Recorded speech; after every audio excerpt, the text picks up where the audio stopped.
लोकाभिरामं रणरङ्गधीरं राजीवेत्रं रघुवंशनाथं निरूपं करुणाकरं तं रामचन्द्रं शरणं प्रपद्ये। मनोजवं मारुततुल्यवेगं जितेन्द्रियं बुद्धिमतां वरिष्ठं वातात्मजं वानरयूथ मुख्यं श्रीरामदूतं शरणं प्रपद्ये। श्रीरामदूतं शरणं प्रपद्ये। और रामचंद्र भगवान की जय। उमापति महादेव की जय। पवन सुत हनुमान की जय। जय जय श्री राम।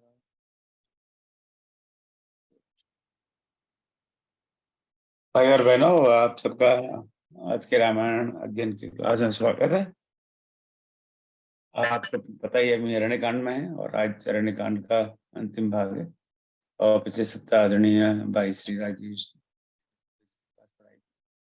और वो आ गया आज इस क्लास को चलेंगे, तो इसलिए मैं पुराने पिछले क्लास की भूमिका नहीं दे रहा। राजेश जितना उचित होगा उतना आपको बताएंगे। तो बस अब राजेश जी को आमंत्रित करते हैं, देखें कि अब शबरी जी के बाद में राम जी कहाँ गए और क्या वही रह गए, क्या हुआ। जय श्री राम। राजेश जी आपका स्वागत। जय श्री राम। आप सबका स्वागत है। पिछले दिन हम जब अरण्य कांड की 26 से दोहा 26 से 36 तक जब अध्ययन किए थे, उसमें हम लास्ट में देखे थे शबरी माता के कुटी में भगवान जी जाते हैं और वहां पे हम ये देखे थे कि माता जी बहुत अच्छे से सेवा करती हैं और उसके बाद भगवान जी माता जी के अनुरोध पे भगवान जी उनको भक्ति नवधा भक्ति के बारे में बताते हैं और उसके बाद माता जी भगवान कृपा से सायुज जी मोक्ष को प्राप्त होती हैं। यहाँ तक के जिक्र बाद अब आगे देखते हैं। आज दोहा 36 से 46 के बीच में क्या हो रहा है। अरण्यकांड का समाप्ति हो जाएगा आज। उसके बाद भगवान जी उस वन को त्याग कर आगे चलते हैं। तुलसीदास जी बहुत ही सुंदर चित्रण करते हैं भगवान जी मनुष्य के विरह वेदना का। भगवान को नरलीला कराते हुए एक बहुत सुंदर चित्रण है इस 36 दोहे में। इसका कारण मैं जहां तक समझता हूं, तुलसीदास जी चाहते हैं कि भगवान का ये नर लीला से हर जनमानस अपने आप को कनेक्ट कर सके। आजकल जब हम मैनेजमेंट की बात करते हैं तो यहाँ पे बहुत ही कॉमन टर्म है कि we should be able to connect with common people, with our customers. तो एक कनेक्शन, स्पेशली जब मार्केटिंग एडवर्टाइजमेंट की बात करते हैं, तो ये जब तक कनेक्ट ना होंगे तब तक आप उसको शायद उससे वो जो पर्पस है एडवर्टाइजमेंट का या मार्केटिंग का वो सॉल्व कभी नहीं हो पाएगा। तो इसीलिए आप देखे होंगे सबसे अच्छा उदाहरण सीरियल्स, सास बहू के सीरियल कितना अच्छे से कनेक्ट करते हैं हमारी माताओं से और बहनों से। तो बहुत अच्छे कनेक्ट हो जाते हैं और उससे पुरुष भी इतने ज्यादा माहिर रहते हैं उसमें कि घर से कनेक्शन मिलता है उनको कि कैसे क्या हो रहा है दिन दुनिया में, हर घर घर की कहानी। तो इस ढंग से ये कनेक्शन बहुत इंपॉर्टेंट है। तुलसीदास जी ने यहाँ पे कहीं ना कहीं जाके कोशिश की है भगवान को नर रूप में ये विरह लीला करा के कि लोग कनेक्ट कर सकें कि पत्नी का वियोग वियोग में कैसा एक सामान्य मनुष्य अपना बिहेव करता है, कैसे व्यवहार। 36वें में देखते हैं राम जी लक्ष्मण जी से कहते हैं कि हे लक्ष्मण, ये बहुत ही इंपॉर्टेंट एक ज्ञान की बात है, इसको कृपया आप लोगों का ध्यान आकृष्ट करना चाहूंगा। कामदेव की सेना को देखकर, कामदेव की सेना को देखकर जिनका मन में धीरज बना रहे, ये भगवान राम कह रहे हैं लक्ष्मण से, उनकी संसार में गणना होती है, अर्थात वे धन्य कहे जाते हैं। अब मैंने अभी जो उदाहरण दिया वो इसीलिए मैंने दिया था क्योंकि आजकल जो एडवर्टाइजमेंट और टीवी सीरियल्स देखेंगे, ओटीटी प्लेटफॉर्म अभी आ गई है, यूट्यूब चैनल हो गया, आपके हाथों हाथ में वो सब है। ये इतने बम्बार्डमेंट कर रहे हैं आज ये जो कामदेव की सेनाओं का, कि आप सब उससे प्रभावित हैं, आप यदि ध्यान दे पाए तो। इसीलिए आज ये बात जो भगवान राम जी कह रहे हैं लक्ष्मण से, बहुत ही आज के परिवेश में बहुत ही तारतम्य देने वाला है। भगवान राम जी का संदेश है, जिनका मन में धीरज हो, धीरज बना रहे, वे धन्य कहे जाते हैं। अब धीरज कहेंगे, आजकल हम कितने अधीर भी हो गए, ये भी ध्यान दीजिए। छोटी छोटी बातों पे हम पूरा धीरज खो बैठते हैं। एक तरफ हम पिछले ही बार में हम देखे थे, पिछले दिन में शबरी माता का धीरज देखिए। जब मातंग मुनि जी ने उनको कही थी कि भगवान राम आपकी कुटी में आएंगे खुद दर्शन देने के लिए, और आप यहाँ पे इस कुटी में ही उनका इंतजार करिएगा, 10,000 वर्ष तक इंतजार करती रही। ये धीरज है। और ये जो भगवान जो चाह रहे हैं, भगवान ने इसीलिए खुद ही प्रशंसा की थी शबरी को, कि आपके जैसा ऋषि मुनि भी इस स्तर को नहीं पा पाते। ये है धीरज का असर जो भगवान राम लक्ष्मण जी को संदेश के रूप में हम सब के लिए दे रहे हैं। 38वें में देखते हैं, श्री राम जी लक्ष्मण के माध्यम से ज्ञान की बहुत सुंदर बातें कह गए। यहाँ भी वे कहते हैं, हे भाई, देखिए यहाँ पे इस बात पे मैं चाहूंगा हर कोई अपने अंदर रिफ्लेक्ट कर सकता है। भगवान राम जी कह रहे हैं लक्ष्मण के माध्यम से, काम क्रोध और ये लोभ, काम क्रोध और लोभ, ये तीनों अत्यंत प्रबल दुष्ट हैं। क्यों? ये मुनियों के मन में भी क्षण मात्र में खलबली कर दे सकते हैं। तो सामान्य मात्र आदमियों की बात ही छोड़ दीजिए, भगवान कह रहे हैं खुद कि मुनियों के मन में भी क्षण मात्र में खलबली पैदा कर सकते हैं। अब यहाँ पे देखेंगे इसको थोड़ा सा, चूंकि रिफ्लेक्शन की बात कही है तो मुझे क्षणित करना जरूरी होगा। लोभ का बल क्या है हमारे जीवन में? लोभ का बल है हमारी इच्छा और हमारा अहंकार। देखिए, किससे बचना है यदि लोभ को कंट्रोल करनी है तो? हमारी इच्छाओं, इच्छाओं की बाढ़ है जिसमें हम सराबोर हैं। आप ध्यान से देखेंगे तो हम कह सकते हैं इच्छा नहीं है, बट ध्यान से देखिए आपके मन के अंदर क्या चल रहा है। इसलिए रिफ्लेक्ट मैंने आप लोगों को रिक्वेस्ट किया था। इच्छा और अहंकार है। अहंकार भी काफी सटल चीज है, जो कोई नहीं जानता किस किस हद तक कहाँ पे किस पे है। इसलिए भगवान कह रहे हैं इसका ये बहुत इवन मुनियों को भी क्षण मात्र में विचलित कर सकता है। काम का बल देखते हैं, रिफ्लेक्शन में तो ये भी जरूरी है। अब यहाँ पे केवल स्त्री है, ये स्पष्ट बोला गया है, पर ध्यान से सुनिए, ये स्त्री माया को बोला जा रहा है। ये माया जो हम सब सराबोर हैं, जिसमें भगवान के स्तर पे माया उनकी स्त्री है। तो जब भी तुलसीदास जी जब स्त्री रिफर कर रहे हैं, वो भगवान के रेफरेंस से भगवान कह रहे हैं ना वहां पे। आप कौन कह रहे हो तो देखिए, भगवान कह रहे हैं, स्त्री है जब बोल रहे हो, माया को रिफर कर रहे हैं। हमें समझने की जरूरत है, हम माया के अंग प्रत्यंग हैं, इसलिए हम सब स्त्री के पार्ट हैं। तो हम सब पे जड़ चेतन तक पे लागू है ये।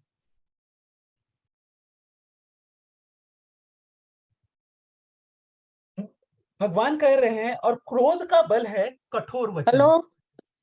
राजेश जी, मैं बीच में बोल रही हूँ। आप आप कहाँ बोलिए। चल रहे हैं? 36वें दोहे से शुरुआत करनी थी। हाँ, 36 से शुरू हो गई महाराज जी, आप रोकिए मत। 38 में चले गए हम लोग, आप ध्यान दीजिए। 38 पे जा चुके हम लोग, और मैं उस चीजों को कवर कर रहा हूँ जो हमारे जीवन में जरूरी है। पढ़ने वाले तो बहुत सारे पढ़ सकते हैं, बट ये चीजें नहीं मिलेंगी जो मैं देने की कोशिश कर रहा हूँ। क्योंकि यही तो सार है जो ओम जी का हमारा, ये कि अध्ययन से हम अपने जीवन में क्या ग्रहण कर सकते हैं, या भगवान राम से क्या ले सकते हैं, कि उनकी लीलाओं से ये लेने की कोशिश कर, वहीं पे मैं फोकस कर रहा हूँ। कथा कहानी तो दुनिया में बहुत लोग हैं जिनसे सुन सकती हैं आप, और खुद भी पढ़ सकती हैं। तो क्रोध का बल भगवान ने कही है, कठोर वचन है। तो इनसे जरा बचने की कोशिश करें हम सब, क्योंकि हम सब में किसी न किसी रूप में कितनों भी कोशिश करते रहे, कहीं ना कहीं आ जाते हैं। इवन छोटी सी झुंझलाहट मन के अंदर भी कठोरता है, कहीं ना कहीं क्रोध का ही बल है। तो इसको कोशिश करनी चाहिए हम लोगों को, और कोशिश करते करते जरूर सफल होंगे। ये तो तय है कि भगवान की कृपा के आधार पर यदि चले तो। भगवान से कृपा हमेशा मांगते रहिए। भगवान जी कह रहे हैं, मैं नहीं कह रहा हूं, बोल रहे हैं, मुनिवर विचार कर ऐसा कहते हैं। देखिए भगवान जी कितना स्पष्ट कहते हैं। हम लोग कहते हैं मैं बोला, अपनी स्टेटमेंट को इतनी बड़ी बड़ी बातें करके ये अहंकार देते हैं हम लोग। भगवान क्या कह रहे हैं? मुनिवर ऐसा कहते हैं। वो भी कैसे कह रहे हैं, मुनिवर भी ऐसा नहीं कह दिए कि ये बोल दिए, कोई स्टेटमेंट दे दिया, आजकल जैसे कोई भी स्टेटमेंट दे देता कुछ भी, और बाद में कहता है मेरा तारतम्य नहीं था, कुछ अलग ढंग से पेश कर दिया, आप गलत हो गए मेरे से। भगवान जी कह रहे हैं मुनिवर विचार कर ऐसा कहते हैं। देखिए ध्यान से, यह सीखने वाली बात है, हमें हमेशा विचार कर बोलनी चाहिए कोई चीज को। क्या कहते हैं वो लोग, ये जो यहाँ पे कही गई है, लोभ के इच्छा दंभ बल, काम के केवल नारी, क्रोध के परुष वचन बल, मुनिवर कहीं बिचारी। चौपाई 1 में यहाँ पे शिव जी कहते हैं, हे उमा, रामचंद्र जी गुणों से परे, जड़ चेतन के स्वामी। देखिए ध्यान से, शिव जी क्या बोल रहे हैं, जड़ चेतन के स्वामी। अब भी मैंने बात की थी, जड़ चेतन के स्वामी। स्वामी किसको बोलते हैं हमारे भारतीय परंपरा में? हमारे स्वामी ही मीन्स स्त्री अपने पुरुष के लिए अक्सर यूज करती है बात को। तो ये शिव जी कह रहे हैं भगवान क्या है, जड़ चेतन के स्वामी है। ये स्पष्ट कर रहा है कि जड़ चेतन जितने भी हम लोग हैं वो भगवान के रेफरेंस से स्त्री की श्रेणी में हैं, एकदम स्पष्ट है यहाँ पे। ये भी पढ़ने की बात जरूरी है यहाँ पे। और ये रेफरेंशियल इंडेक्स मैं कहूंगा जो आजकल हम बहुत बात करते हैं, वो है तुलसीदास जी ने तब यूज किया था, जब ध्यान से पढ़ेंगे इसको तो। और सबके भीतर की बातें जानने वाले हैं, इसलिए ध्यान से सुनिए, ध्यान देने की योग्य बात है कि हम मीठी बातें करना जानते हैं, बट वही मीठापन हम सोचते हैं क्या अंदर? भगवान खुद सुन रहे हैं, शिव जी कह रहे हैं, मैं नहीं कह रहा हूं, शिव जी की वाणी में मैं बोल रहा हूं ये चीज। तो वो कह रहे हैं, अब यदि सब कुछ जानने वाले हैं, तो भगवान कहते हैं, शिव जी कहते हैं कि उनके लिए विरह कैसा। उन्होंने कामी पुरुष की व्याकुलता दिखाई है यहाँ पे। जब आप देखेंगे ये जिस ढंग से विरह की बातें तुलसीदास जी ने की है, बट शिव जी उसको स्पष्ट कर रहे हैं क्यों की है भगवान ने ऐसे। देखिए कभी कभी क्या होता है, हमारे रामायण इतना सुंदर साहित्य है कि राक्षसों से भी सीखने लायक बहुत सी चीजें हैं, हर एक राक्षस से। पिछले बार मैंने जब जिक्र किया था मारीच के बारे में, कितना इवॉल्व सोल था वो, और उससे हम भगवान की लीलाओं में वो निगेटिव रोल कर रहा था मात्र, क्योंकि इतने इवॉल्व सोल भगवान के निर्देश के अनुसार वो रोल अदा कर रहे थे। जैसे एक्टिंग में हो सकता है बड़े बड़े एक्टर हम जिसको बहुत ही आदर्श मानते हैं वो निगेटिव रोल कर जाएं, तो इसका मतलब व्यक्ति निगेटिव नहीं है, वो रोल कर रहा है, इसको हमें समझने की जरूरत है। पर उसके थ्रू क्या संदेश दे रहा है, क्योंकि हर राक्षस भी रामायण में एक संदेश लेके है जो अच्छे जनों के लिए और अच्छी मनुष्यता के लिए जरूरी है। यहाँ पे शिव जी कह रहे हैं भगवान राम इस तरह से कामी पुरुष की व्याकुलता दिखाकर धीरवानों के मन में वैराग्य दृढ़ कर रहे हैं। बहुत गूढ़ बात शिव जी ने जस्ट एक लाइन में कह दी है, आत्ममंथन से समझ में आएगा ये बात। धीरवानों के मन में वैराग्य दृढ़ किया है।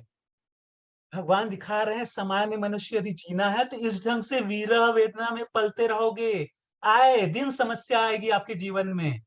ये तो खैर एक समस्या है, हर दिन आप रोएंगे, चाहे साथ वाला रहे या न रहे, यहाँ स्त्री पुरुष की कोई बात नहीं है। दुख का कारण बनेंगे ही बनेंगे हर कोई, जो क्योंकि माया के प्रभाव में वो काम कर रहे हैं। तो इसीलिए धीरवानों के मन में वैराग्य दृढ़ कर रहे हैं भगवान इस तरह से। चौपाई दूसरा यदि देखेंगे, यहाँ पे बहुत सार बात कही भगवान ने, क्रोध मनोज लोभ मद माया, छूट ही सकल राम की दाया, सो नर इंद्र जाल नहीं भूला, जा पर होई सो नट अनुकूला। शिव जी ही कंटिन्यू कर रहे हैं अपनी बातों को, पार्वती माता जो कह रहे हैं, क्रोध काम लोभ अहंकार और माया। देखिए माया विकार के रूप में उन्होंने निर्दिष्ट किया है, कौन कर रहे हैं? शिव भगवान। और इसीलिए बाद में कहीं न कहीं भगवान राम जब स्त्री के शब्द यूज कर रहे हैं, देखिए शिव भगवान भी स्पष्ट कर रहे हैं, माया को भी स्पष्ट किए हैं उन्होंने। अब यहाँ पे शिव भक्त हो जाते हैं कई लोग, कहते हैं भगवान राम को नहीं मानते, भगवान शिव को मानते। मानिए शिव भगवान क्या कर रहे हैं उसको सुनिए, मानना में तो सिर्फ पूजा मत करिए। भगवान जी यदि शिव भगवान को मानते हैं, यदि माताओं को मानते हैं, उनकी बातों को मानिए, छोटी छोटी कथा कहानी मत पढ़िए, वो तो सिर्फ आपकी मूढ़ लोगों के लिए लिखी गई है वो कथा कहानी, कि उनकी थोड़ी सी श्रद्धा जागृत हो। बट हम जैसे लोग जो थोड़ी भगवान की कृपा से आगे बढ़ रहे हैं, कोशिश कर रहे हैं, उनको चाहिए कि भगवान क्या बोल रहे हैं उसको आचरण में लाने की कोशिश करें। वही भगवान की सही पूजा है, आराधना है, और सही श्रद्धा है उनके प्रति। तो शिव जी की बातों को यदि मानना या माताओं की बात माननी है, तो देखिए सुनिए यहाँ पे क्या कर रही हैं शिव जी माता को। सारी माताएं पार्वती माता की ही अंग है, ये तो सबको क्लियर है। तो पार्वती माता खुद सीख रही है शिव भगवान से, और शिव भगवान कह रहे हैं कि ये संपूर्ण रामचंद्र जी की दया से छूटते हैं। स्पष्ट, या कोई कंट्रोवर्सी नहीं है। शिव भगवान कह रहे हैं ये सब विकार, इवन माया भी सिर्फ रामचंद्र जी की दया से छूटते हैं, कोई दूसरा सोल्यूशन नहीं है, एकदम क्लियर कट। वह मनुष्य इंद्रजाल में नहीं भूलता। और एक लाइन पे स्पष्ट कर रहे हैं शिव जी, जिस पर वह इंद्रजाल करने वाला यानी भगवान स्वयं, क्योंकि माया उन्हीं की देन है। हम सबको सिखाने के लिए, हम सबको इवॉल्व करने के लिए भगवान ने माया क्रिएट की है, न कि लिप्त होने के लिए। तो इंद्रजाल करने वाला मदारी प्रसन्न रहता है, तो उनको फिर माया छू नहीं पाती। आगे एक बहुत ही सुंदर संदर्भ आने वाले, वहां समझ जाएंगे माया से कैसे ऊपर कोई मुनि है। आगे आते हैं, मैं अभी से स्पष्ट नहीं करूंगा, थोड़ा सा सस्पेंस रहने देते हैं, आगे के एपिसोड में है करके। चौपाई 3 उसमें देखते हैं, यहां भी उमा कहूं मैं अनुभव अपना। कौन करे? शिव जी। सत हरि भजन जगत सब सपना। कितने बार स्पष्ट किए शिव जी, ऐसे नहीं कह के छोड़ दिए ताकि आप मूल लोग उसको ऐसे ढंग से लो कि कुछ भी इंटरप्रेट कर लो। शिव भगवान बहुत क्लियर है, ये कलयुग के मानव मूल रहेंगे इस मामलों में। बार बार स्पष्ट किया उन्होंने, और मेरे पीछे पड़े रहेंगे। वो बार बार कह रहे अपनी माता, अपनी हे पार्वती, पार्वती माता को कह रहे हैं, मैं अपने अनुभव से कहता हूं। देखिए यहाँ पे अनुभव कैसे आता है, परीक्षा द्वारा प्राप्त ज्ञान को कहते हैं। मात्र आस्था की बात नहीं कर रहे हैं हम लोग। आस्था करके भगवान की पूजा और अर्चना करने लग जाते हैं, ठीक है एक लेवल तक। बट भगवान मात्र ये बात अपनी आस्था जगाने के लिए आस्था का कथा कहानी टाइप नहीं कर रहे हैं। वो कह रहे हैं मैंने अपनी परीक्षा द्वारा प्राप्त ज्ञान है। परीक्षा कहाँ पे करते हैं हम लोग? एक्सपेरिमेंट से, जो साइंस आज डेवलप हुआ है। भगवान शिव जी ने खुद कह रहे हैं कि यह साइंस है, क्योंकि मैंने परीक्षा से प्राप्त ज्ञान दे रहा हूं ये, कि हरि भजन सच्चा और सब जगत सपना झूठा है। हरि भजन सच्चा, भगवान की शरण ही सच्चाई है, और सारा जगत जो है ये माया है, झूठा है।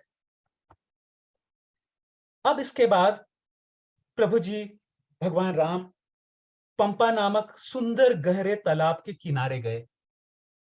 उसके निर्मल जल को संतों के हृदय की स्वच्छता से तुलना करते हैं तुलसीदास जी। यहाँ पे एक बहुत सुंदर, मैं जो हम साइंस में करते हैं ना, कोरिलेशन निकालते हैं।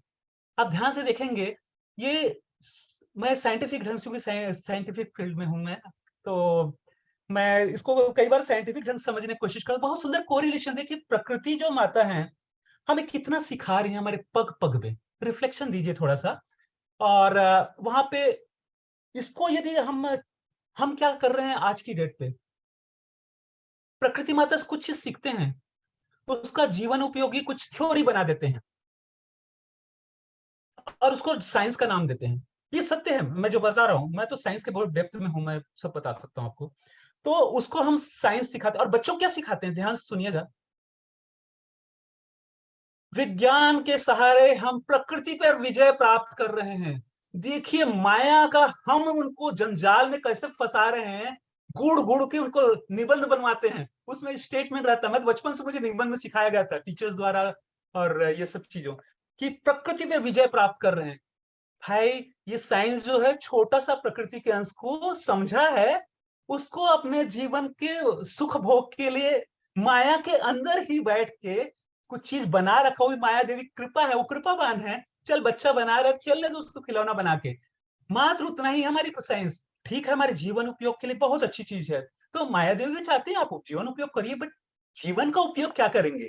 जीवन के लिए उपयोग करिए, बट जीवन का उपयोग क्या है, वहां पे समझने की जरूरत है। और यहाँ पे इसीलिए ये कोरिलेशंस जो मैं बहुत सुंदर से इसको एक्सप्लेन करने की कोशिश कर रहा हूं, साइंटिफिक वे पे आप समझने की कोशिश करिएगा। तो यहाँ पे संतों के हृदय की स्वच्छ निर्मल जल को, पंपा नदी के निर्मल, पंपा नामक तालाब, गहरे तालाब को, कि जल को, गहरे जल को संतों के हृदय की स्वच्छता से उनको तुलना की गई है निर्मल जल को। दूसरे दोहा 39 में चलते हैं। घने पुरईन कमल पत्र, पुरीन मीन्स कमल पत्र की आड़ में शीघ्र जल का पता नहीं चलता। जैसे माया से ढके हुए प्राणी निर्गुण ब्रह्म को नहीं देख पाते। भगवान कितने बार कहते हैं कि मैं हर जगह आपको दिख सकता हूं, पर हम कभी नहीं देख पाते क्योंकि हम माया से इतना लिप्त हैं। और आज तो साइंटिफिक डेवलपमेंट ने हमें ब्लाइंड करने वाले हैं। बहुत जल्दी हम पूरा ब्लाइंड हो जाएंगे, कुछ समझ नहीं आएगा, हमारा माइंड भी जाम होने वाला है। ये जितने भी एआई और ये सब चीजों में घुसने वाले हैं, और बहुत जल्दी हम बच नहीं सकते, ये होने वाला है और बहुत जोरों से हो रहा है। बस कुछ ही साल का देखिएगा, और आपकी इंटरटेनमेंट जिसको आप ले रहे हैं, कंज्यूम कर रहे हैं, आज देखिएगा कैसे बड़े कंज्यूमर आप बनने वाले हैं। बचना बड़ा मुश्किल होने वाला है। तो वहां पे जाके तो और निर्गुण ब्रह्म को देखना बड़ा मुश्किल काम है। तो इसी की बात कर रहे हैं कि यहाँ पे देखिए कितना सुंदर है, कमल पत्र से ढका हुआ, वहां पे जो सुंदर ये स्वच्छ जल है उसको भी देखना मुश्किल। उनकी बात कही है कि निर्गुण ब्रह्म कितने स्वच्छता पूर्ण है, या निर्मलता से ही आप उनको देख पाएंगे। अत्यंत गहरे जल में मछलियां एक समान इस प्रकार सुखी हैं। देखिए मछलियां वहां, अब मछलियों की बात कर रहे हैं, इतना सुंदर सुखी हैं जैसे धर्मात्मा प्राणियों के दिन हमेशा सुखपूर्वक बीतते हैं। पिछले बार में मैंने कही थी, हम जब सुख की बात करते हैं, हमारा सुख कैसे होता है? दिन तो छोड़ दीजिए, घंटे छोड़ दीजिए, मिनट मिनट ऐसे होता है, up down up down up down. यहाँ पे कह रहे हैं धर्मात्मा वो व्यक्ति है जो, धर्मात्मा प्राणियों के दिन हमेशा सुखपूर्वक चलते हैं क्योंकि वो उस स्थिरता को पा चुका। ऐसी ही वहां के गहरे जल मछलियां हैं आनंद में। दोहा 40 देखते हैं। फल भारन नमी विपट सब रहे भूमि न्यराई, पर उपकारी पुरुष जिमी न वही सुसंपत्ति पाई। फलों के बोझ से सब वृक्ष नौकर शरीर के समीप निरा रहे हैं। भगवान के शरीर की बात कर रहे हैं।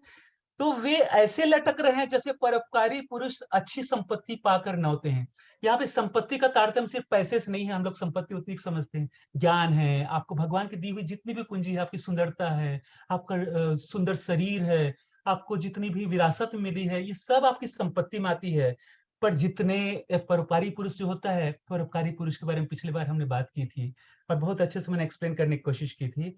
तो परोपकारी पुरुष ऐसे जितने भी ज्यादा संपत्ति पाता है वो नौता है, उतना ही नम्र दिखेगा। अब आगे देखते हैं। रामचंद्र जी ने अत्यंत सुंदर तालाब देखकर स्नान किया और बहुत सुख को प्राप्त हुए। सुंदर वृक्ष की अच्छी छाया में छोटे भाई लक्ष्मण सहित रघुनाथ जी बैठ गए। अब वहां पे चलते हैं हम जहां पे भगवान बैठे हैं। अब क्या हो रहा है वहां देखिए। वहां संपूर्ण देवता और मुनि आए, वे स्तुति कर के अपने अपने स्थान को चले गए। देखिए हर मुनि, देवी देवता सब इंतजार रहते भगवान की कब स्तुति का मौका मिले। वो डिस्टर्ब नहीं करते भगवान को कभी, हम जैसे डिस्टर्ब करते, भगवान ये नहीं मिला, वो दो वो दो वो दो। देखिए कैसे उनके आचरण सीखिए, कैसा है, कैसे देवी देवता कैसे करते हैं। देवी देवता पीछे तो पड़े रहते हैं क्योंकि वो देते हैं, हमें कुछ ने सिखा दिया। हाँ हाँ देते हैं क्योंकि इसलिए देवी देवताओं का नाम है, वो देते हैं, लेकिन भगवान कृपा से देते हैं। चलिए इस बात को आगे न ले जाके, तो उनसे आचरण जरूर सीखने की जरूरत है, कैसे भगवान के प्रति हमारा आचरण होना चाहिए। चौपाई 3 में देखते हैं भगवान को विरही देखकर। अब दूसरे पक्ष में देखते हैं। नारद के मन में बड़ा सोच हुआ। नारद तो त्रिकालदर्शी, हर जगह देखते रहते हैं क्या हो रहा है, इवन भगवान की लीलाओं को देख रहे थे। उन्होंने विचारा मेरा शाप अंगीकार करके राम जी नाना तरह के दुखों का बोझ सहते हैं।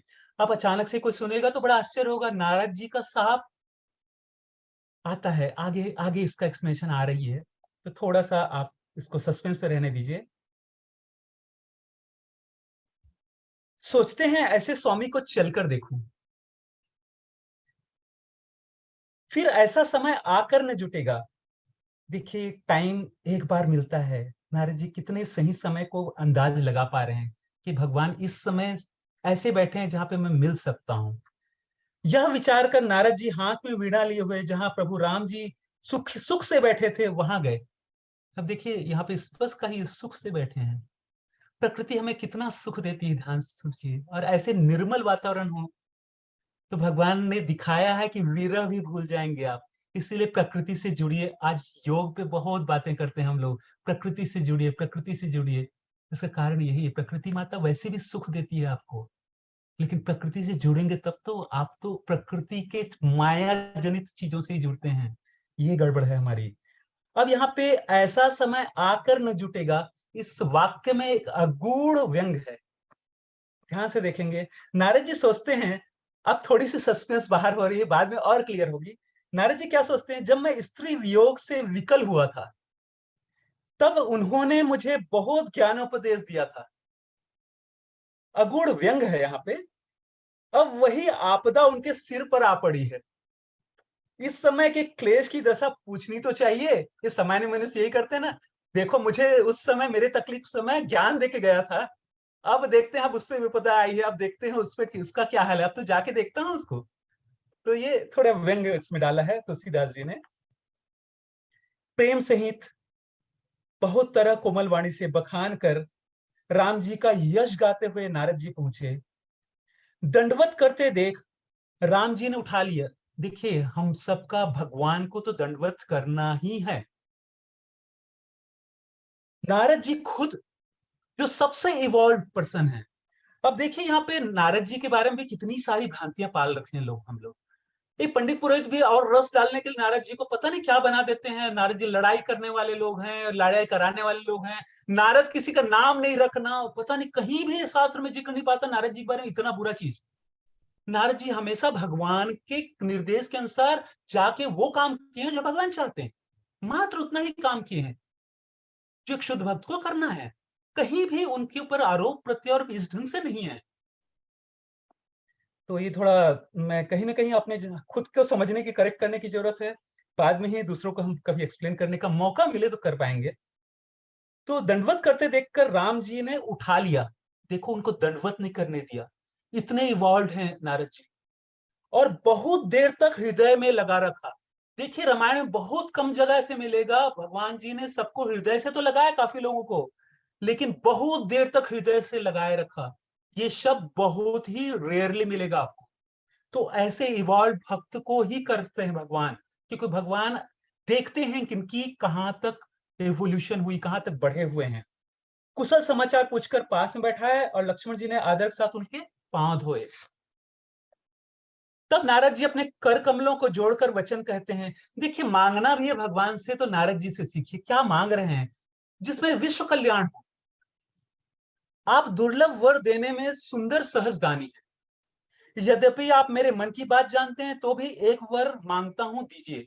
यहां भी ध्यान से देखिए राम भगवान कैसे भक्तों के प्रति व्यवहार करते हैं। राम जी कहते हैं चौपाई 2 में, हे मुनि, आप मेरे स्वभाव को जानते हैं। क्या कभी मैं भक्तों से छिपाव करता हूं? कदापि नहीं। उत्तर तो यही है। हे मुनिवर, कौन ऐसी वस्तु मुझे प्रिय लगने वाली जो आप मांग नहीं सकते? देखिए, दुनिया में हम बहुत कुछ पाने के लिए पूरा देवी देवता जंजाल पता नहीं कहां कहां घूम रहे हैं। किसी को भी कुछ भी मान रहे हैं और चले जा रहे हैं। भगवान का नाम बोल देते हैं किसी के ऊपर लगा के। पता नहीं, भगवान को माफ करे और सबको सद्बुद्धि दे। पर यहाँ पे देखिए क्या कह रहे हैं वो, भगवान खुद कह रहे हैं, आप क्या नहीं है जो मुझे प्रिय है, जो आप मांग नहीं सकते। देखिए, भक्ति में मैं हमेशा जब भक्ति की बात करता हूँ कभी लेक्चर्स में, तो हमेशा कहता हूँ smart target of life, smart path of life जो होनी चाहिए आपकी भक्ति ही होनी चाहिए। यदि आप थोड़ी भी स्मार्टनेस है तो आप इनसे समझ जाइए कि हमारा जीवन में क्या टारगेट रखने, क्या पाथ अपनानी है। एंड कभी आप सब में, चूंकि यहाँ पे बहुत ज्यादा एक्सप्लेनेशन का मुझे वक्त नहीं है, कभी कोई बात पे दुविधा आती है, जो मार्ग में चल रहे हैं भगवान की भक्ति के मार्ग में, परिवार में सबको हमें बढ़ाना है, सब हमारे भाई बहन है, सबको साथ बढ़ना है, क्योंकि भगवान निर्देश यही है। मैं एक सेवक की तरह हमेशा तैयार रहूंगा, मुझे डायरेक्टली कांटेक्ट कर सकते हैं सिर्फ इस सेवा के लिए, भगवान की भक्ति की दिशा में बढ़ने के लिए। कहीं पे अड़चन आए समझ में, या फिर कहीं और आगे बढ़ने के लिए कहीं मार्गदर्शन की जरूरत है, हमेशा मैं अपनी सेवा के लिए उपलब्ध रहूंगा। एक ओपन में कुछ तो दे के जाऊंगा यहाँ पे। ये चीज मैं हमेशा के लिए दे रहा हूँ, हमेशा के लिए, आज नहीं, हमेशा के लिए, जब तक मैं जीवन रहेगा मेरा इस बॉडी में। इस शरीर में। वैसे तो मेरा जीवन रहेगा, कभी नहीं जाने वाला कहीं भी, इटर्नल हूं मैं।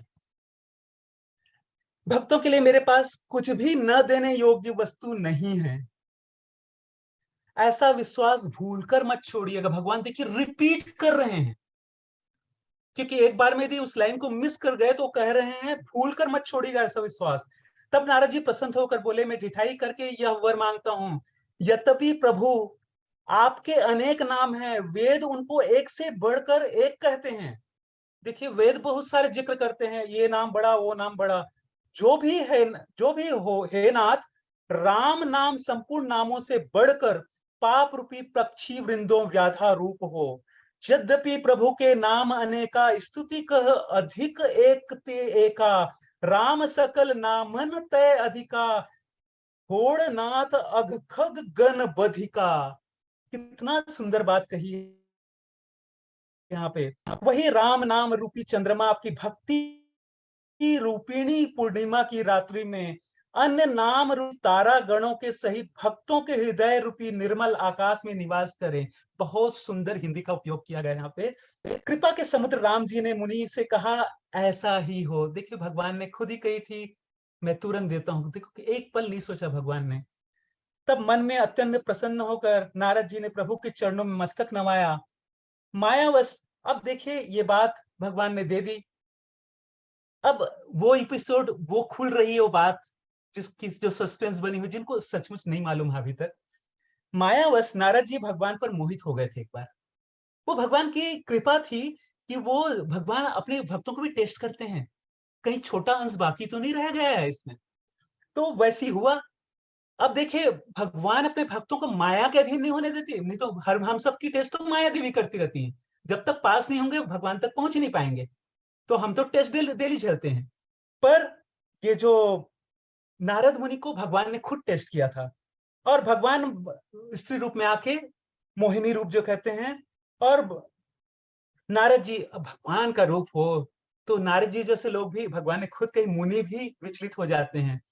तो यहाँ पे देखिए खुद पा रहे हैं हम लोग, विवाह करना चाहने लगे तो भगवान ने क्यों नहीं करने दिया। तब राम जी कहते हैं, ये क्वेश्चन पूछते हैं नारद जी। एक्चुअल नारद जी का आगमन का कारण मात्र इतना था, जो सारा भरोसा छोड़कर मुझे भजते हैं, भगवान कह रहे हैं, जो मैं बात अभी कही है वही बात भगवान कर रहे हैं, जो सारा भरोसा छोड़कर मुझे भजते हैं, मैं सदा उनकी रक्षा करता हूं। स्पष्ट कर रहे हैं भगवान। ये बात भगवान कृष्ण के रूप में भगवान राम ने आके गीता में भी स्पष्ट कही है, ये लाइन एकदम स्पष्ट है। जब वो कहते हैं कि मेरे भक्त को का हर चीज मैं खुद रक्षा करता हूं, उन्होंने भगवान कृष्ण के रूप में आके ये भी कही है, उनके पास जो है उनकी रक्षा करता हूं, उनको खोने नहीं देता, जो उनको उनके हित में है वो पाए वो मैं इंश्योर करता हूं, और कोई भी उनसे छीन ना सके वो भी मैं इंश्योर करता हूं। देखिए भक्ति कितना आसान काम है। भगवान के हम सब अपनी सुरक्षा के पीछे चिंता और इसमें लग के पूरा जीवन खपा देते हैं। भगवान की भक्ति ने पूरा सुरक्षा एश्योर्ड कर दिया है। भगवत गीता में एकदम एश्योरेंस है, भगवान राम ने ही दिया है। और यहाँ पे देखिए यहाँ भी स्पष्ट किया है। कैसे बोल रहे भगवान, जैसे माता बालक की रक्षा करती। देखो कितना भाव है भगवान की, कैसे भक्तों का कोमल हृदय से चिंतन करते हैं। अबोध बालक और बछड़ा आग और सांप को पकड़ने के लिए दौड़ता है, वहां माता और गाय उनकी रक्षा करती है। वहीं पे उन्हीं पुत्रों को जवान होने पर पहले की तरह माता प्रेम नहीं करती। देखिए यहाँ पे एक संदेश है, ध्यान सुनिएगा। मेरा ज्ञानवान भक्त युवा पुत्र के समान है, भगवान स्पष्ट कर रहे हैं। हम जब ज्ञान प्राप्त कर लेते हैं ना कहीं हम ज्ञानी हो गए, ये भाव आने लग जाती है। तो भगवान कहते हैं मेरे युवा पुत्र हो गए, तो उनका उतनी ख्याल रखने की जरूरत मैं नहीं समझता, एकदम स्पष्ट कही उन्होंने। और निरभिमानी भक्त छोटे बालक के समान है। देखिए छोटी बात में भगवान बड़ी बात कह गए हैं, हमें क्या आचरण में लानी चाहिए। सरेंडर ऑफ ईगो, जो बार बार भगवत गीता में भी कही है भगवान ने। भक्त को मेरा बल और ज्ञानियों को अपना बल रहता है, भगवान फिर से रिपीट कर रहे हैं। परंतु काम और क्रोध दोनों ही के शत्रु हैं। ऐसा नहीं ज्ञान में जाके आप युवा बन गए तो बच जाएंगे, दोनों के ही शत्रु हैं।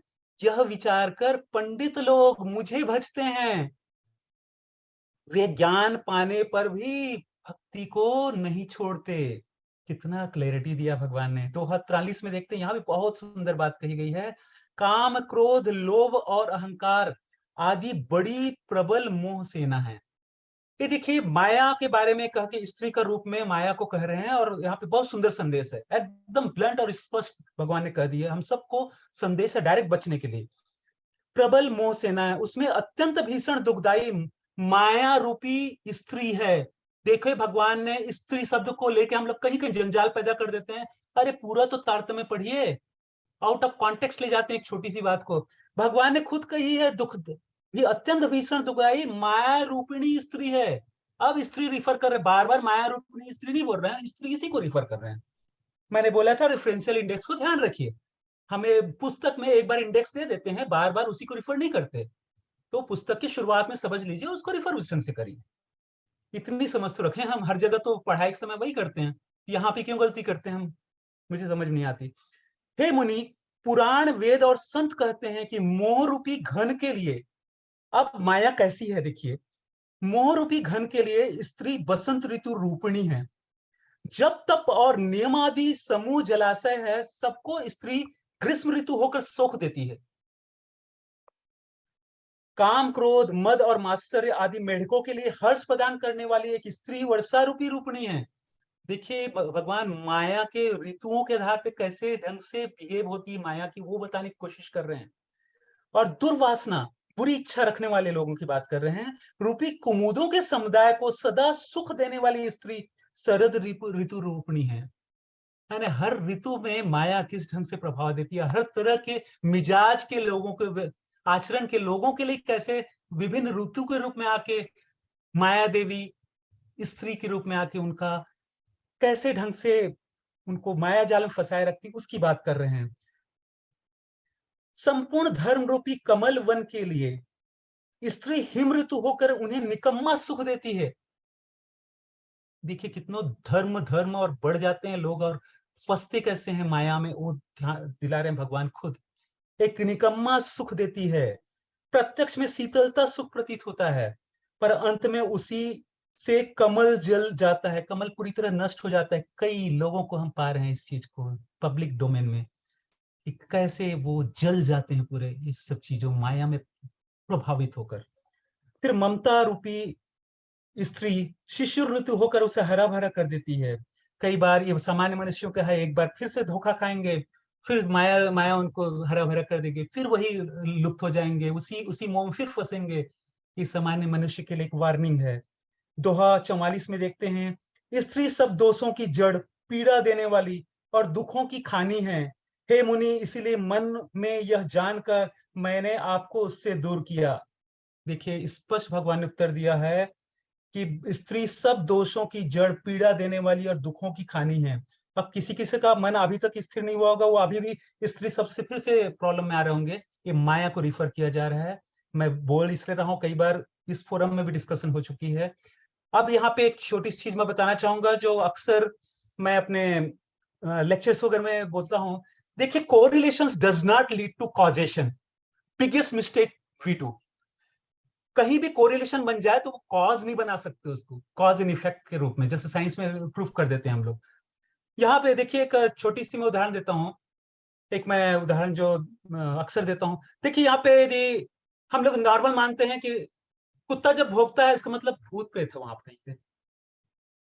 अब हॉल में बैठे हैं लोग, कोई डॉगी भौंक रहा था, वो सही है? यस बोले। ये हॉल में, हॉल के बाहर जो कुत्ता भौंक रहा है ये सही है? मुंह किधर है? हॉल की तरफ है, इसका मतलब यहाँ पे भूत है। सब चुप। मैंने बोला ऐसे कोरिलेशन बना देते हैं आप लोग और उसको कॉज एंड इफेक्ट में डालने की कोशिश करते हैं, और ये कई बार साइंस में हम लोग इसको बना के और प्रूव करने की कोशिश करते हैं, पूरा जीवन खपा देते हैं कई लोग, कुछ नहीं मिलता। मैं स्पष्ट करता हूँ, समझने की कोशिश करो कहाँ पे आप थ्योरी बना रहे हो, उसका पीछे क्या है। कोरिलेशन ऐसी थोड़ी कॉजेशन बना देगी आपकी। तो ये थोड़ा सा ध्यान रखने की जरूरत है, रेफरेंस कहाँ से ले रहे हैं, किस तारतम्य से ले रहे हैं, कौन कह रहा है और किस लिए कहा है। यहाँ पे भगवान नारद जैसी इवाल्व पर्सन को कह रहे हैं स्त्री के रूप में, माया को रिफर करते हुए। तो यहाँ पे हमेशा इस बात को ध्यान रखनी है, कभी भी एक्सप्लेनेशन हो तो। अब आगे बढ़ते हैं। फिर नारद जी के कहने पर प्रभु संतों के गुण की बात करते हैं। बहुत फास्ट में फिनिश करूंगा क्योंकि ये संतों के गुणों की बात सचमुच आचरण में पालन करने योग्य है। ये श्रीमद् भागवतम में जाएंगे 26 गुणों की बात कही गई है।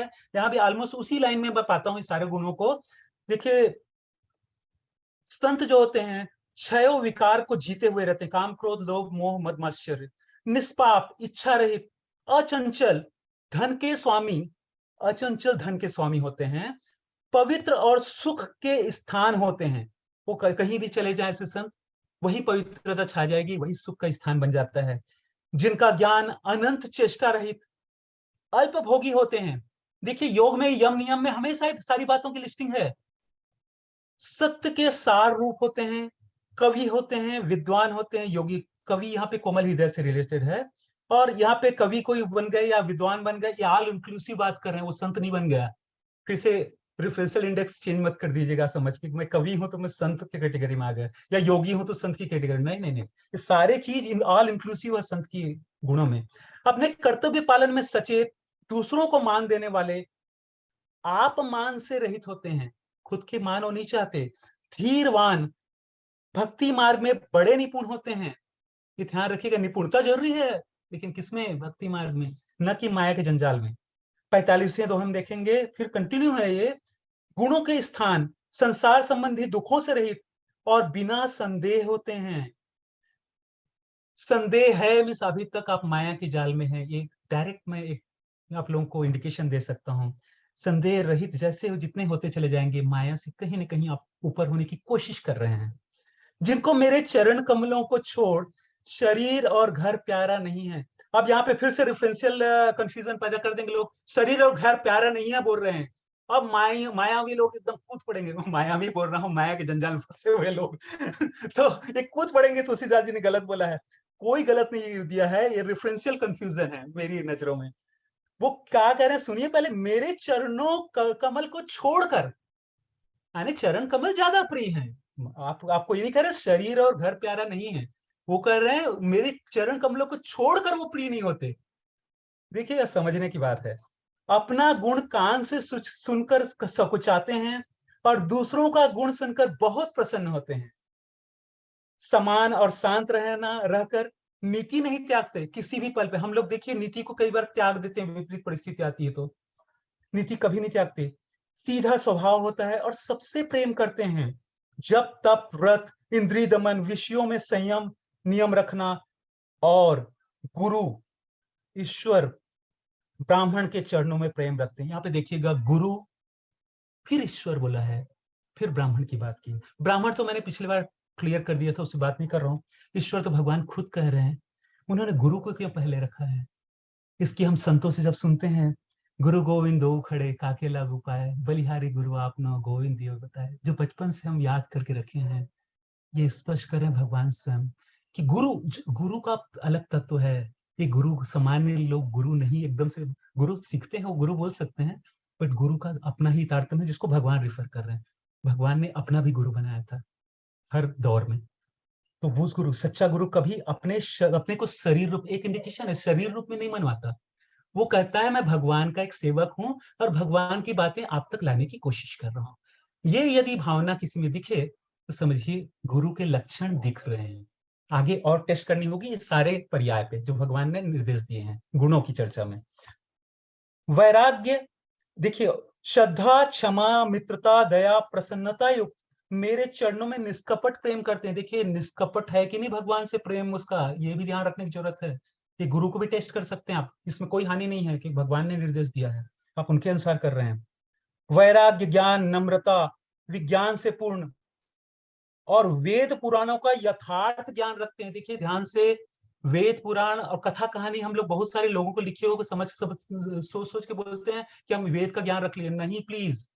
आप, भगवान खुद कह रहे हैं यथार्थ ज्ञान, जो पारंपरिक हमारी जो शास्त्र हैं, श्रीमद् भागवतम हुए, भगवत गीता हुआ, रामायण हुआ, रामचरितमानस हुआ, ये पारंपरिक ज्ञान है, इनसे लीजिए। आप छोटी छोटी चीजों से, कोई भी लिख के बना रहा है, कुछ भी पुराण बना रहा है, कोई भी चालीसा बना रही है, सब पे मत फंसिए, क्योंकि ये सब अवेलेबल है, भगवान खुद कहे इनसे आप ज्ञान प्राप्त करिए। पाखंड अभिमान और पागलपन कभी नहीं करते, भूल कर भी कुमार्ग में पांव नहीं रख देते, ये ध्यान रखना होगा। सदा मेरी लीला गाते और सुनते हैं, ये सबसे बड़ा टेस्ट है, ये सबसे बड़ा टेस्ट है। यदि कोई गुरु है, संत है, मुनि है, स्वार्थ रहित पराये की भलाई करने में लगे रहते हैं। ये भी एक बड़ा टेस्ट है। स्वार्थ रहित हमेशा दूसरों की भलाई निरंतर लगे रहेंगे। ये नहीं कि मेरी भक्ति हो रही, मैं भक्त हूं, बस मैं जाप कर रहा हूं, मैं बैठ गया, या मैं योगी हूं, मैं योगा करता हूं, कोई फायदा का नहीं है जब तक दूसरों की भलाई में, परोपकार में आप जीवन नहीं, अपना कल्याण में नहीं लगा रहे हैं। हे मुनि, साधुओं के जितने गुण हैं, भगवान क्या करें आखिरी में, उनको सरस्वती और वेद भी कहकर इति नहीं लगा सकते, पूर्ण विराम नहीं लग सकती, वेद भी नहीं लगा सकते। देखिए उससे भी ऊपर हैं इनके गुण। राम जी 46वें में कहते हैं, तुलसीदास जी कह रहे हैं, इनफैक्ट एक शॉर्टकट मेथड देते हैं। तुलसीदास जी कई जगह शॉर्टकट मेथड दिए हैं, बहुत दयालु हैं हम पे। एक शुद्ध भक्त कितने दयालु होते हैं, तुलसीदास जी सीखिए। बट हम पकड़ नहीं पाते, वो बात अलग है। राम जी का यश जो लोग गावेंगे और सुनेंगे, वे बिना वैराग्य जप और योग के दृढ़ राम भक्ति पावेंगे। एकदम शॉर्टकट दे दिया है। बट किस लेवल की लिसनिंग, किस लेवल की वो भाव, वो अलग है। सिर्फ सुनना और बोलने की बात नहीं कर रहे हैं। और यहाँ पे वैराग्य जब योग को मना नहीं कर रहे हैं, उसके आधार पे ही तो उस स्तर पे आप सुनने और बोलने लायक हो पाएंगे। निरंतर लगे रहना जरूरी है। बट उसमें यदि पूरा पूर्णता नहीं आई है, तो भी आप भगवान के यश को गाते हुए और सुनते हुए दृढ़ राम भक्ति पाएंगे। ये भगवान तुलसीदास जी का स्पष्टीकरण है। फिर वो तुलसीदास जी रिपीट करते हैं, स्त्री का शरीर दीपक के लौ के समान है। फिर से कोई अटके ना, मैं फिर से कह रहा हूं, माया को रिफर कर रहे हैं, जिसके हम जड़ चेतन सब कुछ उसके पार्ट हैं। माया स्त्री के रूप में, उनका शरीर में से पूरी माया जाल जो संसार है, दीपक के लौ के समान है। हे मन, तू उसका पाखी मत हो। हम सब माया के पाखी हैं। कोई भी हो, दौड़ते रहते, इधर दौड़े, उधर उड़े, उधर गए, उधर गए। कह रहे हैं, हे मन, तुलसीदास जी अपने थ्रू हम सबको कह रहे हैं, हे मन, तू उसका पाखी मत हो। काम और मद का त्याग कर के भगवान का भजन और सदा सत्संग कर। काम और मद का त्याग करके भगवान राम जी का भजन। भजन मीन्स भगवान की भक्ति भाव, सुनना, बोलना, भगवान के बारे में, भगवान की चीजों का आचरण करना, ये सब भजन का पार्ट है। ध्यान से आप देखेंगे नवध भक्ति का तो। और सदा सत्संग कर, अच्छे लोगों के सत्संग में रहिए, नहीं तो माया जनित लोगों के सत्संग में जितना जाएंगे, हम माया से ग्रस्त होते चले जाएंगे। किसी भी स्तर पर गिरना बहुत आसान है, उठना बहुत मुश्किल है। मैं भगवान राम से विनती करूंगा, हम सब आगे बढ़े भगवान की दिशा में। आज का सेशन और पिछला सेशन जो कुछ सीखे हैं, हम आचरण कर सके, भगवान से शक्ति मांगे, यही मात्र मांगे। और भगवान से हम सब विनती करें कि भगवान अपने अपनी दिशा में कहीं न कहीं ले जाते जाइए, हमारे जीवन का कल्याण करे। जीवन का कल्याण यही है, आपकी शरण में कहीं न कहीं से हम पहुंच सके। धन्यवाद भगवान, और धन्यवाद आप सबको। आपके अंदर बहुत अच्छा रहा, बहुत राकेश जी, धन्यवाद आपको, बहुत बहुत धन्यवाद। Thank you Ram ji. बहुत बहुत बढ़िया कहा, आपने बहुत अच्छा समझाया, बहुत अच्छी तरह समझाया वह सब। बहुत ही Thank you. सुंदर। बहुत अच्छा रहा राजेश जी, एकदम सरल भाषा में, और बहुत आदमी है ऐसा ना, लग रहा भक्त था। आदमी है। हाँ, बहुत सी बातें हैं आपके पास जैसे बताने को, तो आप बस ने समेटने का प्रयास किया। बहुत अच्छे, एकदम सरल भाषा में। Thank you Kameshwari ji, thank you. जी, भाव विभोर हो करके, भाव विभोर हो बहुत करके आपने सुंदर, भावों से भरा हुआ, और एक भक्ति भी थी उसमें। मतलब आपका सुन के अंदर से खुद भक्ति आ रही थी। बहुत बहुत धन्यवाद, बहुत बहुत सुंदर। थैंक यू करण जी। बहुत बहुत धन्यवाद राजेश जी, तालियां बजा राजेश जी के लिए एक बार। पिछले सप्ताह और इस सप्ताह आदरणीय राजेश भाई ने मुंबई से अरण्यकांड के विषय में बताया, उसको पढ़ाया। और आज का जो स्त्री को लेकर जो इन्होंने जिस तरह से क्लैरिफिकेशन दिया है, रिमार्केबल। आजकल तो जब मैं लोगों से सुनता हूँ, भारत में जगह जगह रामायण को जला रहे हैं लोग। जलाएं, उसमें मुझे कोई आपत्ति नहीं, पर एक बार पढ़ के जलाएं तो ज्यादा अच्छा रहेगा। तो शायद फिर बाद में नहीं जलाएं। तो एक बार एक दो पढ़ी है भाई, ये सुनाई है, मैंने पढ़ा बड़ा नहीं, मैंने सुना है, कहीं तो चलाओ। तो चलो, जैसा उनका भाग्य। सो आज अरण्यकांड समाप्त हुआ, और इसके बाद में आप किष्किंधा कांड में प्रवेश करेंगे, जो अगले सप्ताह आदरणीय श्रीमती स्मिता लाधावाला जो अहमदाबाद में, वो किष्किंधा कांड सबसे छोटा कांड है, तो उसको 2 सप्ताह में, यानी अगले सप्ताह 9 तारीख, और उसके बाद सप्ताह 16 तारीख को उस पर चर्चा होगी। कांड छोटा सा है पर पात्र बहुत नए नए आएंगे। तो जो जो पहले हमने जब देखे नहीं, हमने सुना कोई हनुमान नाम का कोई पात्र आज तक कभी दिखाई नहीं दिया, वो एकदम अवतरित हो जाएगा और राम जी को ही will overtake Ram ji. So lot of new characters we are meeting Kishkindha में जाके। और 23 तारीख को वी विल हैव 4 कांड का विल हैव न्यू सेशन। 4 कांड में आपका कोई भी प्रश्न हो आप एडवांस में भेज दो तो अच्छा, और हमारे जो विद्वान शिक्षक गण यहाँ पर उनका उत्तर देने का प्रयास करेंगे। फिर मार्च में हम थोड़े 3-4 सप्ताह के लिए अवकाश लेंगे। हॉलीडे तो होनी चाहिए ना, क्लास में holiday, winter break, summer break, Diwali break, Holi break, तो इस तरह का ब्रेक लेंगे। I'll talk more about it later on. जो महत्वपूर्ण बात है वो आपको जब तक ये कॉन्फ्रेंस होगी बाहर हर सप्ताह करूंगा, तो अपना रामायण कॉन्फ्रेंस 17 से 19 मार्च को भोपाल में है। हम बड़े वहाँ पर भोपाल के मित्र बड़ी जोर शोर से तैयारियां कर रहे हैं, और अब उसके लिए पेपर्स और रजिस्ट्रेशन सब शुरू हो गया है। तो आप और हम भी और आपको इन्फॉर्मेशन और भेजेंगे। तो वेबसाइट पे वैसे सारी इन्फॉर्मेशन है, शायद ही ऐसी कोई चीज़ हो जो वेबसाइट पर ना हो। पर फिर भी जैसे महाभारत में शायद ऐसा ही कोई ज्ञान हो जो महाभारत में नहीं है, ऐसा कहा जाता है ना। तो शायद ऐसी कोई इन्फॉर्मेशन कॉन्फ्रेंस के बारे में आपको मन में हो वो उस वेबसाइट पे ना हो, ये संभव है पर बहुत मुश्किल है। पर फिर भी if you have any question, feel free to send a message to us or send an email. आप से एक थोड़ी सी भ्रमणा हो गई थी, करें हमें प्रेजेंट करना है, हम तो प्रेजेंट नहीं कर सकते तो क्या करें, पर हमें आना है। पर ये ऐसा नहीं है कि श्रोता की ज़्यादा जरूरत है, वक्ता तो बहुत लोग मिल जाते हैं। सो आप कोई रिसर्च पेपर प्रेजेंट करना चाहें तो आपका स्वागत है, पर आकर सिर्फ और लोगों को सुनना चाहें और थोड़ा सा रामायण के विषय में ज्ञान अर्जित करना चाहे तब भी आपका स्वागत है। आपको registration required for everybody, so we have head count and we plan things. आपको पता है ये सारी व्यवस्था करनी पड़ती है, चाय नाश्ता, writing pad, pen, lunch pen, सब कुछ। तो आपके घर में भी जब लोग मेहमान आते हैं तो आप जानना चाहते हैं कितने लोग आ रहे हैं, 4 लोग आ रहे हैं, 40 लोग आ रहे हैं। अपना भोजन बनाओ 8 आदमी का और आगे 20 तो बड़ी मुश्किल हो जाती है। अब बहुत सारी आप गृहिणी है वो बताए, हम पुरुषों को तो पता नहीं, आराम से बैठ जाते हैं। और आपने बनाया खाना 8 का और 2 ही आए तो सारा खाना वेस्ट हो गया। So that's why we need head count. तो प्लीज गेट इन्वॉल्व। मैं लिस्ट देख रहा था, जो इस क्लास के शिक्षक है जो विदेशों में, उनके लिए तो खैर आना मुश्किल है, पर आ सके तो अच्छा है। पर इंडिया में जितने भी शिक्षक हैं वो सारे आ रहे हैं, सबका मेरे पास कंफर्मेशन है, which I am so proud of you, wonderful, so everybody is coming for the Raman conference. 18 फरवरी को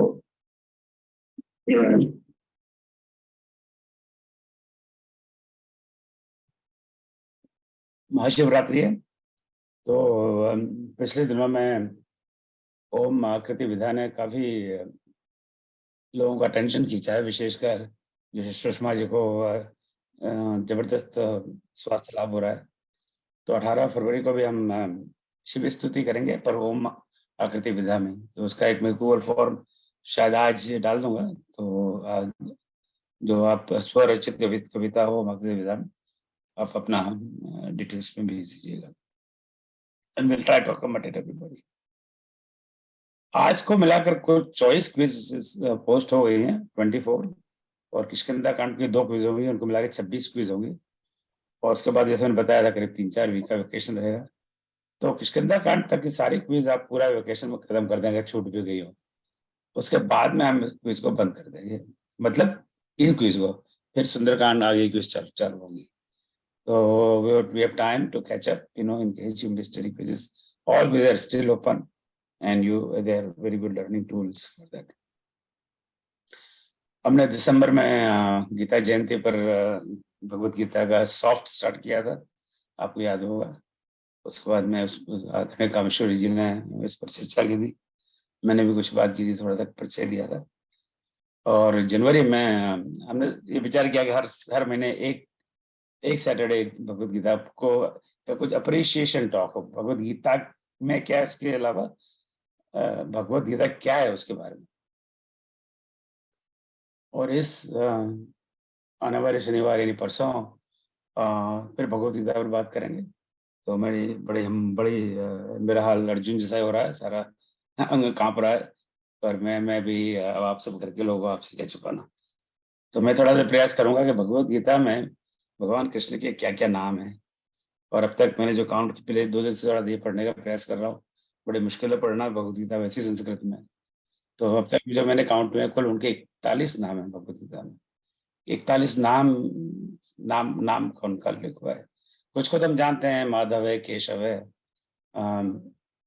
कृष्ण तो है ही है, पर इसके अलावा जनार्दन है, पर कुछ को शायद हम नहीं जानते। तो क्या किस किस नाम से उनको, अगर भगवत गीता पढ़े और कहीं उल्लेख हुआ हो, हमें पता ही नहीं हो कृष्ण है, फिर भगवत गीता को क्या पढ़ेंगे बताइए। तो उनके नामों के बारे में चर्चा करेंगे, और उन नामों का अर्थ क्या है, विशेषकर शाब्दिक अर्थ। उनके बड़े जो गूढ़ अर्थों पर बात करना हमारे बस की बात नहीं है, और शाब्दिक अर्थ पे बात करेंगे कि जब जनार्दन है, जनार्दन का क्या अर्थ है, या महाबाहो या महाबाहु है तो उसका क्या अर्थ है। सो इस शनिवार को will talk about that. So these are some of the announcements I wanted to make. आपका कोई प्रश्न हो या कोई बात में छूट गई हो, जो क्लास के शिक्षक हैं, आई रिक्वेस्ट एवरीवन कि अब इस क्लास खत्म होने के बाद में please join another Zoom meeting, will talk some other issues. तो उसका लिंक मैंने भेज दिया है, वही SIG वाला। So I request all of you to join. है कोई आपका कोई प्रश्न या कोई बात छूट गई हो? एक मेरा प्रश्न था मुझे। हाँ बताइए। नमस्ते राजेश जी, आपने बहुत अच्छा एकदम भाव में डूब के प्रसंग में और बहुत सुंदर तरीके से समझाया। एक शब्द आपने यूज किया था, निकम्मा सुख, मुझे उसका मतलब नहीं समझ में आया। देखिए, निकम्मा जो शब्द है, आप ध्यान से सुनेंगे, हम लोग निकम्मा सामान्य जीवन में किसको कहते हैं? जो काम का कुछ है ही नहीं, जो किसी भी काम का नहीं, उसको निकम्मा यूज करते हैं। तो ऐसा जी। सुख प्रदान करती है माया देवी कि जो निकम्मा है, जो एक्चुअल में कोई काम का नहीं है, सुख है बट कोई काम का नहीं है, ना आपके जीवन के लिए कार्य का है, ना इस सामान्य जीवन में भी कार्य का है। क्योंकि सुख के बाद तुरंत दुख आ जाता है। हम लोग कथा कहानी पढ़ते हैं, सुख के बाद दुख, दुख के बाद लक्ष्मी पूजन के समय पढ़ते रहते हैं ना, सुख के बाद दुख, दुख के बाद सुख, माताएं खूब पढ़ती हैं। तो ये यही इसीलिए निकम्मा है कि वो सुख ही निकम्मा है, कोई काम का ही नहीं है, वो रह ही नहीं सकता, उसके बाद दुख आने वाला है। इस तरह से भी वो निकम्मा है। और उस हमारे जो लक्ष्य है जीवन का, उसके तरह से तो पूरा निकम्मा ही है कि उस सुख का कोई मतलब ही नहीं है, जीवन में कोई काम का नहीं है, इसलिए निकम्मा बोला है। धन्यवाद। और कोई प्रश्न? Thank you Maya Madhu ji, thank you Rajesh ji.